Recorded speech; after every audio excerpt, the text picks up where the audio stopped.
Gracias, señor. Con su venia, diputado presidente de la mesa directiva, maestro Maurilio Hernández. Con permiso de ustedes, compañeros, diputadas y diputadas de la mesa directiva, compañeros legisladores, diputados, diputadas, diputado, diputade, invitados especiales, medios de comunicación y todos aquellos que nos siguen en los medios digitales y las redes sociales. La que suscribe, diputada Sara Ramírez de la O, en mi carácter de integrante del Grupo Parlamentario del Partido del Trabajo en esta 62ª legislatura del Estado de México y con fundamento en lo dispuesto en los artículos 51, fracción segunda, 57 y 61, fracción primera de la Constitución Política del Estado Libre y Soberano de México, 28, fracción primera, 30, 38, fracción segunda, 79 y 81 de la Ley Orgánica del Poder Legislativo del Estado Libre y Soberano de México, someto a consideración de esta honorable soberanía iniciativa con proyecto de decreto que expide la Ley de Nomenclatura y Placas Conmemorativas del Estado de México y municipios conforme a la siguiente exposición de motivos. La nomenclatura urbana es el reconocimiento del lugar donde nos desenvolvemos y parte de la identidad de las comunidades. Es un espacio en el que los ciudadanos realizan sus actividades, por lo tanto su denominación implica reconocerla como elemento de identificación y patrimonio cultural.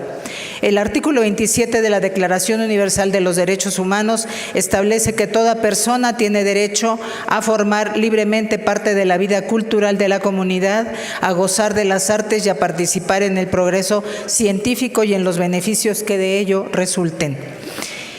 Por todo ello, el artículo 15 del Pacto Internacional de Derechos Económicos, Sociales y Culturales dispone que los estados reconozcan el derecho de toda persona a participar en la vida cultural y a beneficiarse del progreso científico. De igual manera, la UNESCO, a través de recomendaciones y convenciones,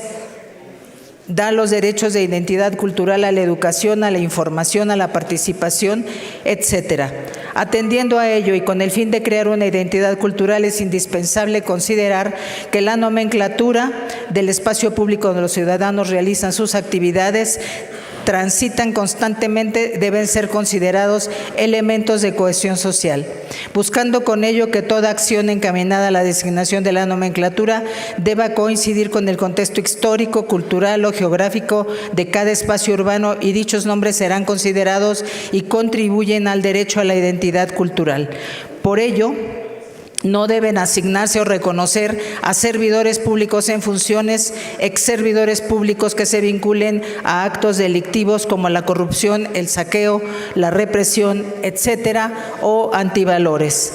Y en caso de que se acreditara que dichos personajes realizaron actos en contra del país, el Estado o de la comunidad, se tenga la posibilidad de cambiar la nomenclatura. Y en caso de que esto, por razones administrativas de interés superior, se asiente una placa donde se haga referencia a las conductas y acciones de dichos personajes y aquellas que realizaron en contra del pueblo mexiquense o mexicano.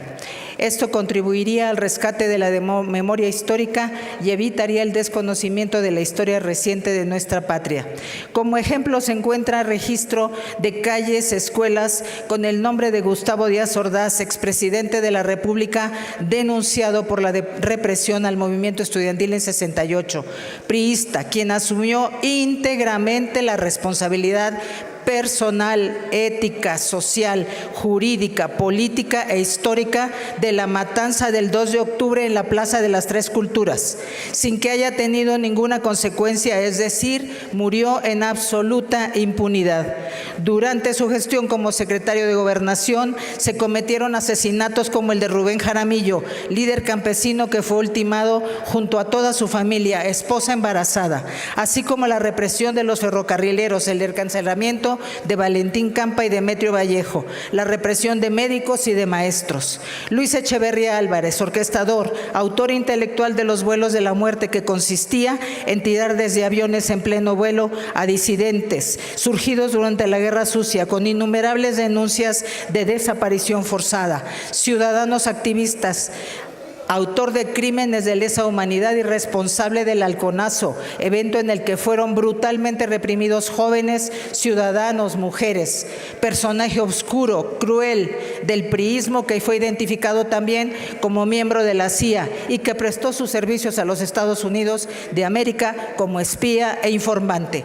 Sin embargo, la discrecionalidad y la lambisconería con la que se han determinado y designado los nombres de bienes patrimonio del Estado ha generado excesos, molestia, ya que se imponen los nombres de servidores públicos, de familiares, esposas, inclusive hijos de funcionarios del poder en turno, y hasta designar inmuebles del Estado con denominaciones absurdas, sin fundamento alguno. Tenemos así ejemplos como el de una colonia que se llama Irma Patricia Galindo, ciudadana cuyo único mérito fue ser esposa de un presidente municipal de Sinacantepec, y en esta misma colonia nombres de calles aludiendo a sedes de campeonatos mundiales de fútbol,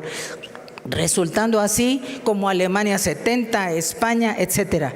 Aquí, en el ámbito de su responsabilidad de los servidores públicos que se desempeñen de forma positiva, no deberían ser objetos de homenaje alguno, reservando la designación de lugares públicos a personas muy sobresalientes y de conducta irreprochable en su vida pública. El uso de nombres de personas en la nomenclatura debe corresponder a aquellos personajes que durante su vida hayan actuado con honestidad y servicio de la comunidad. Tenemos, por ejemplo, hospitales, centros médicos o escuelas que llevan el nombre de sátrapas, saqueadores del erario y corruptos. En ese sentido, la nomenclatura de los espacios públicos en el Estado de México y sus municipios debe atender diversos orígenes, desde hechos históricos que sucedieron en el lugar, reconocimiento de personalidades originarias, fundadores de asentamientos o pueblos. Es por ello que se considera necesario y de suma importancia reglamentar mediante la presente ley de nomenclatura y placas conmemorativas los bienes del Gobierno del Estado de México y sus municipios, bajo la premisa de que los nombres que se impongan a los bienes del Estado deben estar relacionados con el rescate de nuestras raíces y de figuras destacadas en los diversos ámbitos de la vida pública. La Ley de Nomenclatura del Estado de México y Municipios propone un articulado dentro del cual se establece que la Secretaría de Desarrollo Urbano e Infraestructura serán quienes, después de un análisis, impondrán los nombres a los bienes del Estado. Por lo que respecta a los municipios, se crea la figura de Comité de Nomenclatura, a través de la cual los ciudadanos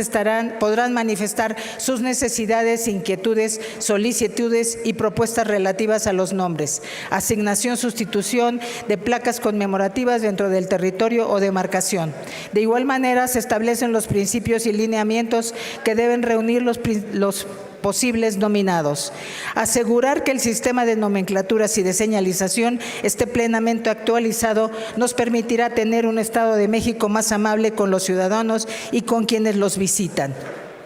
Asimismo, aquellos ciudadanos que se sientan agraviados por la denominación de una escuela, hospital, calle o cualquier bien público, tengan la oportunidad de acudir con información a las instancias correspondientes para levantar la voz y pedir que se activen los mecanismos para el cambio de nombre o para la instalación de la placa correspondiente que informe claramente a la ciudadanía los actos vergonzosos de personajes. Es por lo anteriormente expuesto que el Grupo Parlamentario del Partido del Trabajo somete a la consideración de esta soberanía el proyecto de decreto mediante el cual se crea la Ley de Nomenclatura y Placas Conmemorativas del Estado de México, para que, en el caso de estimar lo correcto, se aprueben los términos de ley. Hace 57 años casi ya de la matanza del 2 de octubre, en la que se impuso finalmente, mediante la represión y asesinatos, una visión autoritaria y antidemocrática. Conocer la historia reciente hará una ciudadanía más consciente e informada, y a los jóvenes se podrá informar de los personajes que han dañado gravemente este país. Le solicito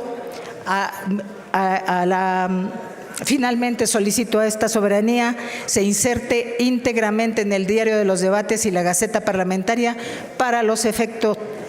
conducentes. Nunca más asesinos, sátrapas, saqueadores, que sean honrados con calles, plazas, monumentos, escuelas o cualquier bien público. Muchas gracias.